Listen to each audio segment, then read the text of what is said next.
Hey, what the hell's going on, you guys? It is Tubo playing Negative AE, and welcome back to another episode of Higurashi When They Cry. Let's lift off. We had just kind of finished the chapter, and I was talking. I'm sure I was talking a lot. We're back. I want to give you some new tips because I do not believe that I read them last time. Close my door. Too many interruptions. There we go. All right. Emergency. Let's see what this is. June 18th, 1983. Abuse issues regarding Satoko Hyojo urgent. We propose that Satoko Hyojo must be taken into immediate custody based on the items below. Family situation. Life with an adoptive father who returned to Hinamizawa has recently turned disastrous, and she is currently subject to unendurable physical and mental abuse from her father. Child Consultation Center's response. The child probation officer was dispatched yesterday on the 17th from the prefecture welfare office, but because of the 77 cause, changed continued coaching and cautionary action. Unfortunately, the consultation office head does not properly understand the situation. Status of the child. Child already appears to be suffering from an outbreak of something close to neurosis or manic depression. If her unstable pubescent mind is negatively stimulated by the stress, it will put her in development of a healthy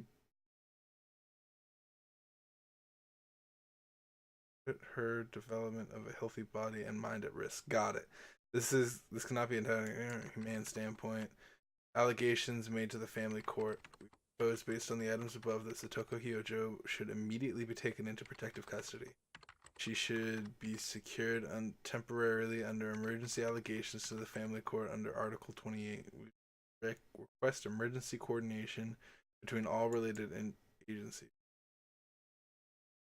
So does that mean they're actually taking her away this time? I thought it was that they didn't understand. Maybe I just don't understand. Probably not. But to me, that sounded like they were just gonna take her anyway. That they didn't understand, but they were still. I don't know. No, we'll see. We'll see what happens. Obviously, these are just tips. Fukujisho? Fukujisho? 44, 1977, child named Satoko Hyojo, blank years old. Wow, they really don't want you to know, huh? Namizawa Village, Shishibone. Consultation circumstances. Telephone SOS from child abuse. Abuse situation. Child claims she's being physically abused by her adoptive father. Family structure, 0 marks are adoptive father, real mother, older brother, child in question. Adoptive father and real mother entered family registry in 19 blank. The child is the daughter of the mother's previous husband. Child consultation center's response. On the day of the child's telephone consultation, the center called the child's school and asked of her situation. On that day, the child welfare officer on duty visited the child's house and conducted an interview. The adoptive father sincerely listened to the instruction and agreed to take child raising workshops in the city from now on. As part of the suggested coaching, the center will continue to observe the situation. Other notes. As a result of numerous counseling sessions at the city's education consultation office regarding the child, we learned that there was a high possibility the cause of the child's excessive distrust towards her adoptive father was the result of a lack of communication. The abuse she claimed hadn't actually taken place. She had made a false report to distance herself from her adoptive father.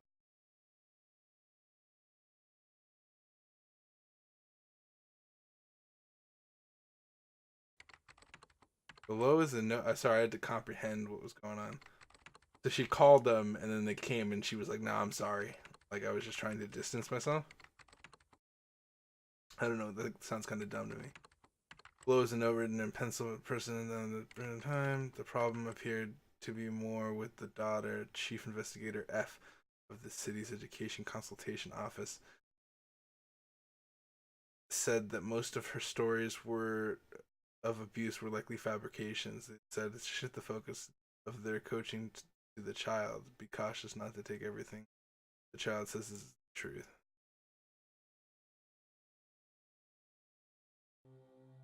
Okay.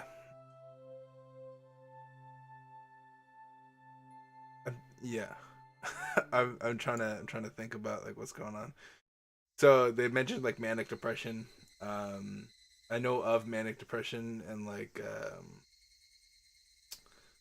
mainly because I was looking up what was I looking up the other day? I don't know if this is very interesting to you guys, so I'm gonna hit continue here. But I looked up um, bipolar disorder and looking up manic depression and just manic states in general. It's very interesting to me. 'Cause I was just trying to figure some things out, and I ended up researching a lot about it. So if she does have manic depression, it's like very random. I mean, we'll have to see. I know this game is trying to go for the whole mental disorder thing, but in order to be, I don't know. I don't know. There's something. There's something's gonna happen. I don't know. We'll figure it out. We'll figure it out. I'm speculating too much nowadays, and I feel like they just haven't.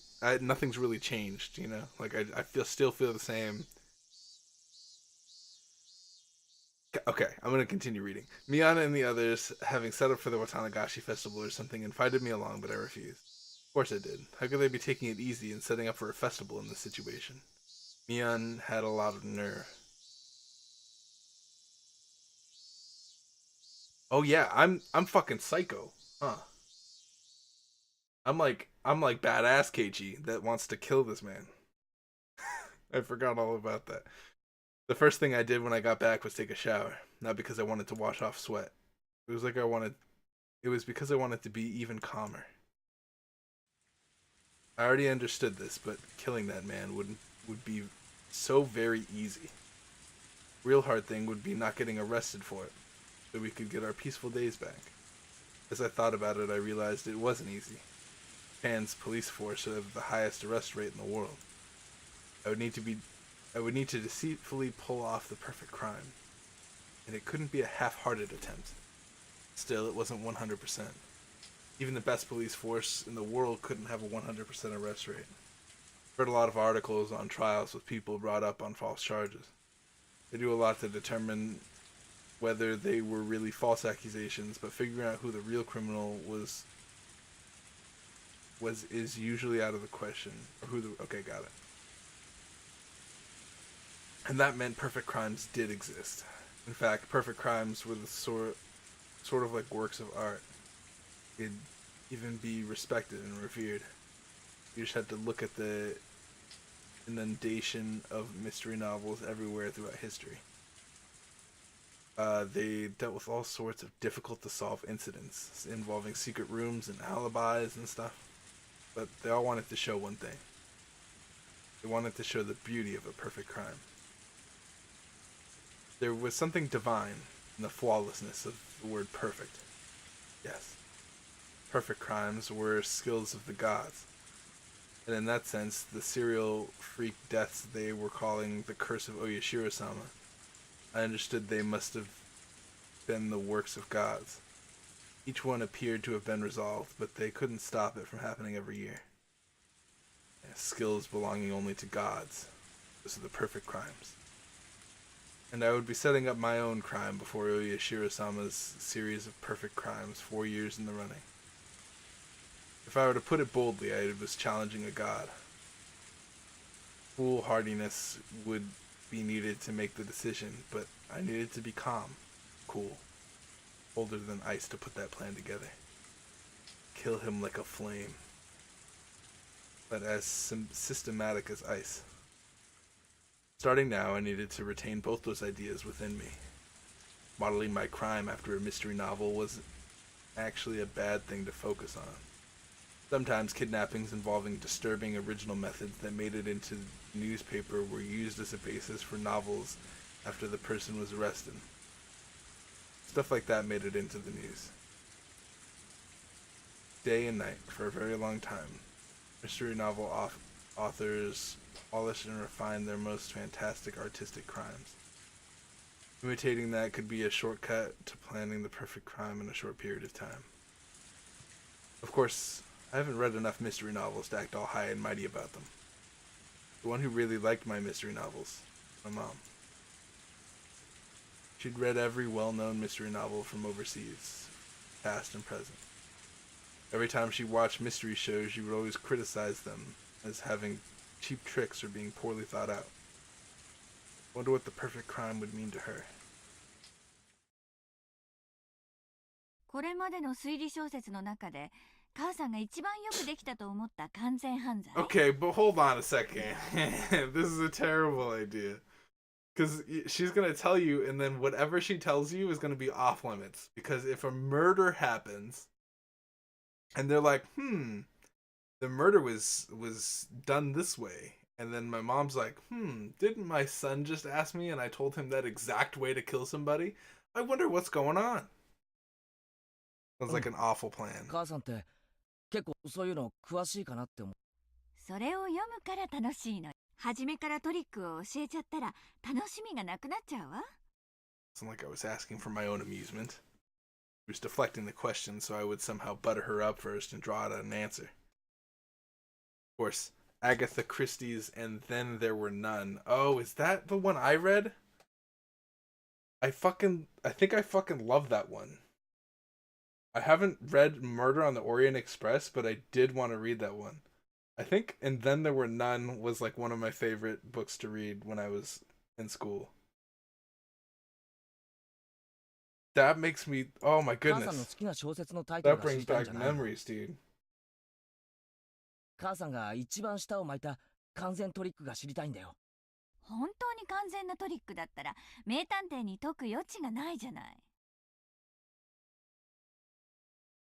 If it was really a perfect trick, the detectives would be able to solve the case, though.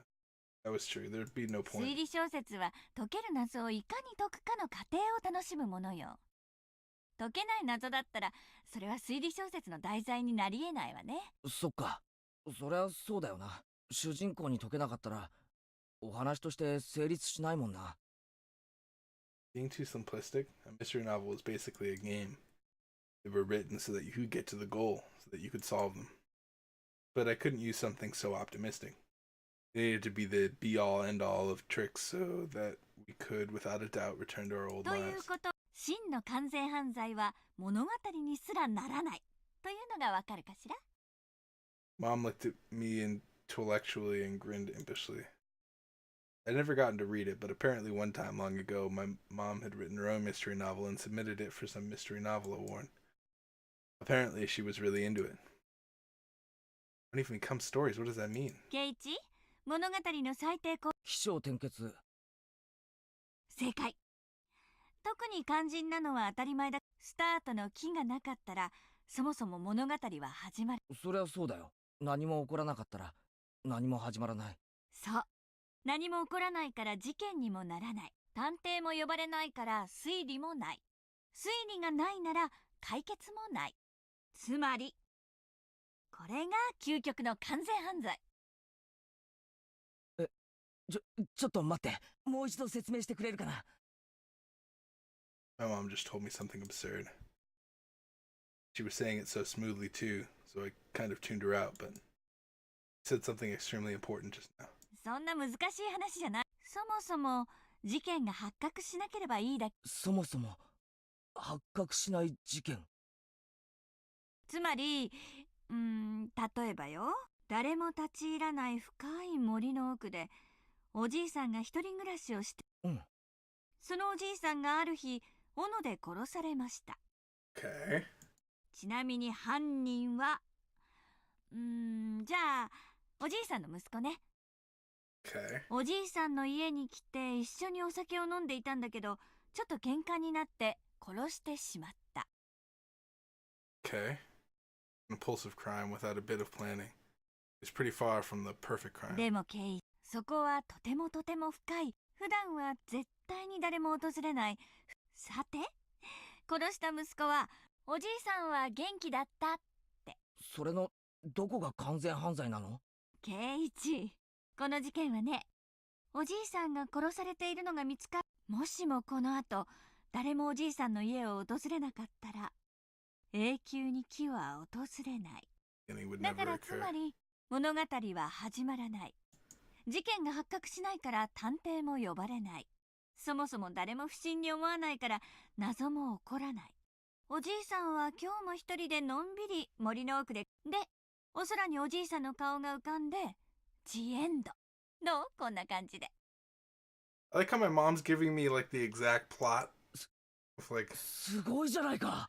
and I'm like super interested in it, and she's not like, why do you want to know?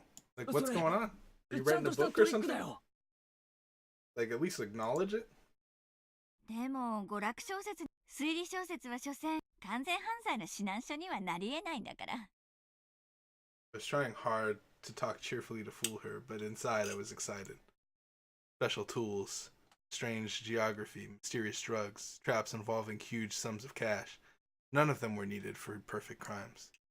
Most important thing is that there wasn't a beginning. As long as the incident didn't come to light, it would be fine.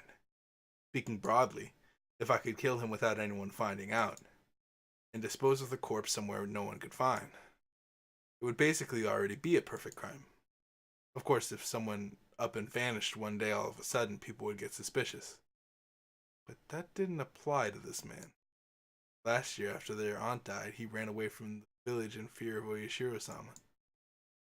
When the night of the Watanagashi came around again, everyone would have to think that he ran away in fear again. I mean, he had been living with a lover of his in town. No matter what it felt like when he vanished, no one would be suspicious. People hated him after all. No one would care where he went if he disappeared. I thought about it like that. It got easier to imagine killing him. So I have ideas. I have things that I believe will happen, and I'm gonna try to call it again because I called this man wanting to kill this guy. So I'm gonna try to call it again before we get to it. I think that we are going to kill him. I think that's what this is leading up to. We're gonna kill him, and it's gonna suck, and we're gonna realize what we did as soon as we kill him. Whatever. That's not the tough part. The tough part is when we do kill him, where is Satoko going to go? No one's going to be able to take Satoko in. It's going to be the same situation, except now Satoko doesn't have a chaperone. And I think that because Child Protective Services is now involved, I think that they're not going to let her return to be living by herself with Rika-chan. Because it was a very special situation that Rika and Satoko are living together, and I think that they're gonna want to put her in like some type of foster care. That's my opinion right now. I think that, and then she's gonna move far away, and then Rena's gonna figure out, because Rena like is the all-knowing bitch that like wants to kill you, and I feel like Mion's also gonna find out or some shit. And like that's where the horror part is gonna come. It's like you killed someone, so we're gonna take your life or something like that. I don't know what's gonna happen, but who knows? We'll see what happens. I'm pretty sure that something along those lines is going to happen, though. They're going to take Satoko away, and it's going to be my fault. And then he's going to be like, oh, it's all my fault, cry, and normal Keiichi shit. There was no point in thinking inside my house anymore. Are we doing it right now? Oh, we're doing it. We're killing him right now. I left, getting my bike out of the garage. For now, it didn't matter where I was going. I just rode through the wind, trying to calm my excitement by feeling the cool air on my body. Where I'd kill him, how I'd do it, time, how to dispose of the corpse. If I had just had those 4 things, I could get a good plan going. I was so surprised at how little there was to decide that I shivered. I've been completely prepared to build this homogeneous plan over a really long period of time. But if I could just get these little things in order, I could put it into motion. Today was Saturday. I would have to kill him on the night of the Watanagashi, so as long as I was standing in for Oyashiro-sama, I had 24 hours remaining. Toko. Just hang on for 24 more hours. Can't even imagine having to suffer through even more, but please hold out for a little longer. I know you can't last another second, I know that. Please just hold out. Your Nini will save you for sure. That's what I think. Until she gets put into like foster care and moves away. And then someone needs to get demoned away. So if I'm enacting the killing on Oyashiro-sama's behalf, and that's just how Oyashiro-sama works, is Oyashiro-sama doesn't pick who does, or I mean, they pick who does it, and then that person does it. It's not necessarily like a group of people, because it feels like I changed, right? That like I don't know. We'll see. Outside, it was still early enough for cicadas to be crying. Early afternoon. Evening was still a long way off. I looked at the sky. At some point, it had gotten cloudy. Come to think of it, as I left the house, I heard on the TV that the weather forecast was calling for a chance of rain on Sunday. The sky was the color of lead. I heard a little bit of thunder. I would definitely have to...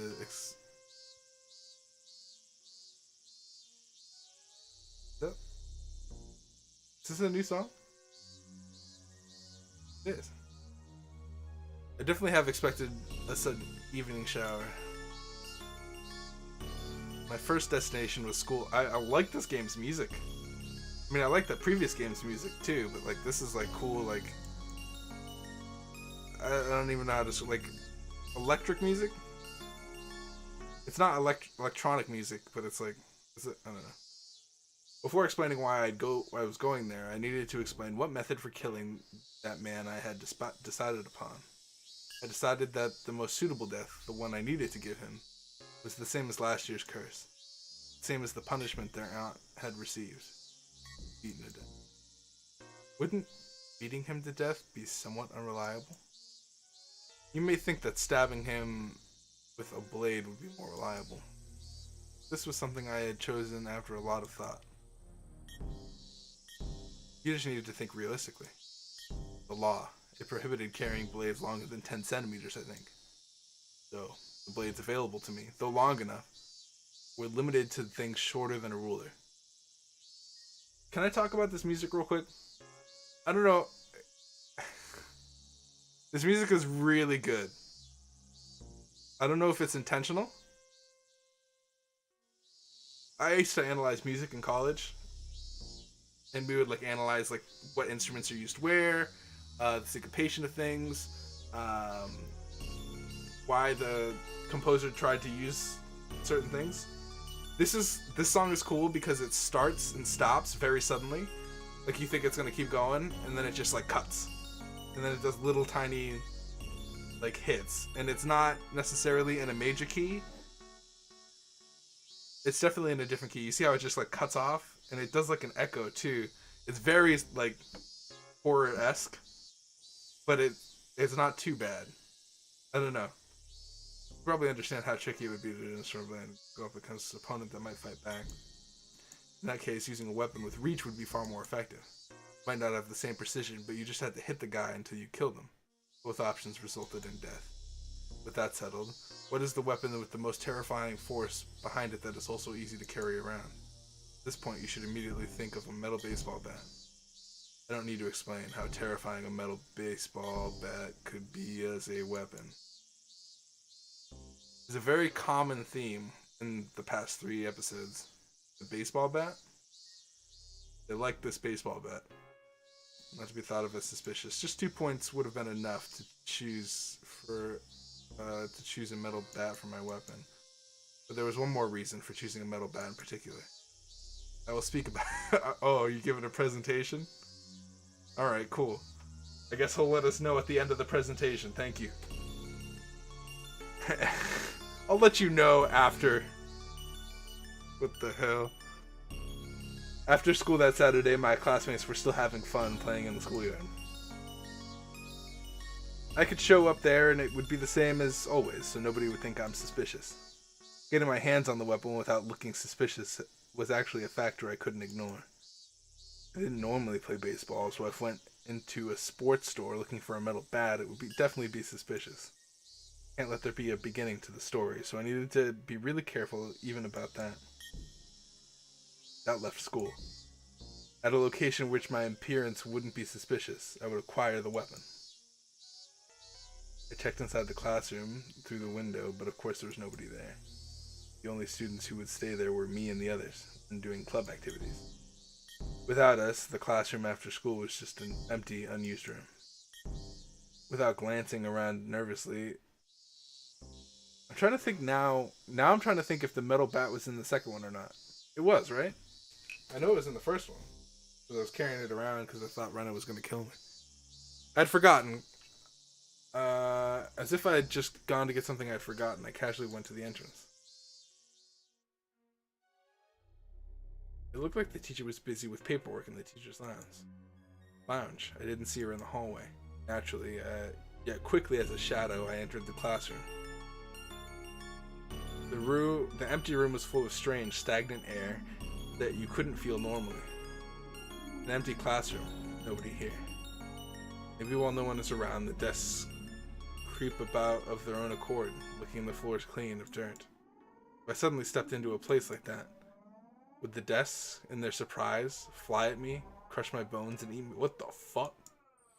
バカバカしい。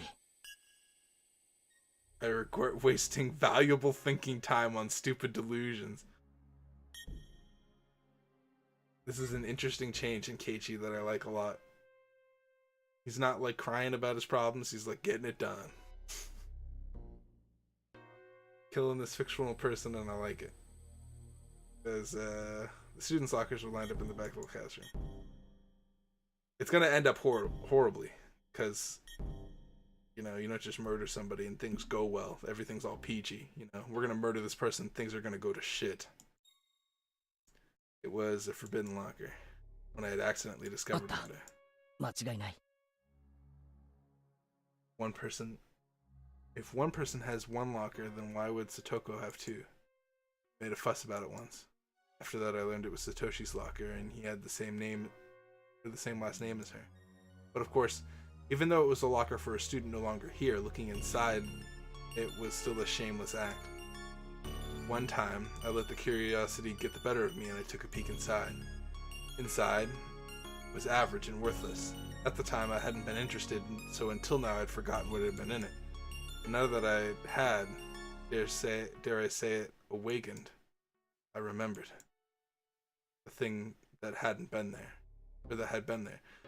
So is there a demon in each of us? As long as you live in Hinamizawa, like you have a chance of becoming a demon? Is that what this is? I opened the locker and the stench of mold and sweat wafted out like a gym storehouse that hadn't been cleaned in weeks. My face puckered up at the stench, but I looked for it. Yes.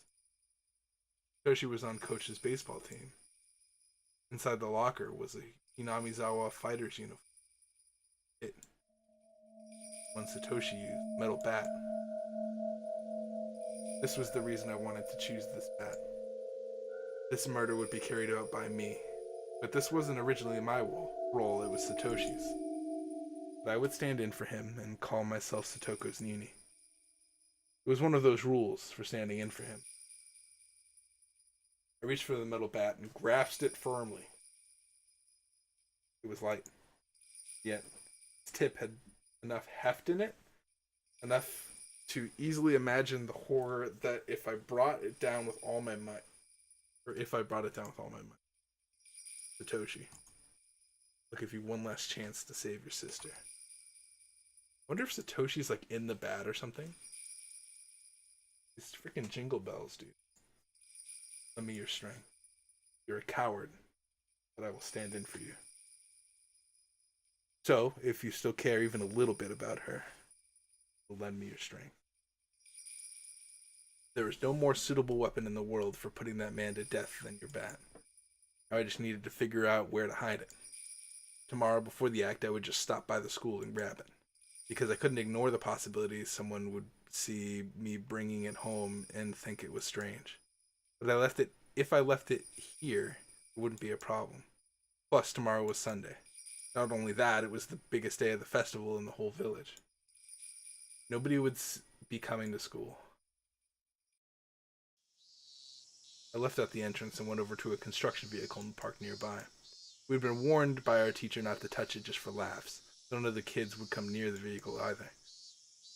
They wouldn't, because if she found out they touched it, they'd be in huge trouble.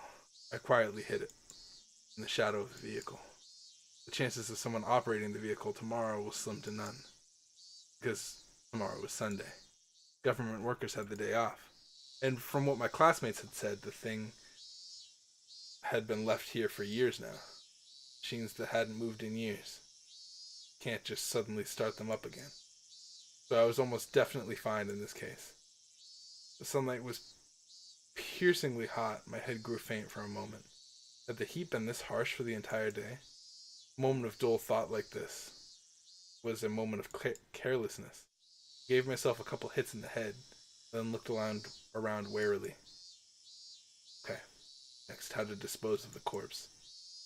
Yeah, we're definitely in some sort of like, I don't even know how to describe what we're in right now. We're definitely different. I think I'm gonna make today's episode a little bit shorter. I just started working this week, so a lot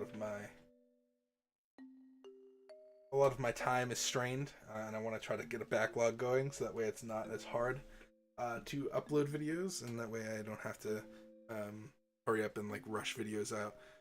But I want to thank everybody for watching. Thank you guys so much for stopping by and hanging out with me on each of these episodes. They do get interesting in kind of like the second half of these chapters. The second half of the chapters are always like interesting, like food for thought chapters, like end of chapters. I don't know.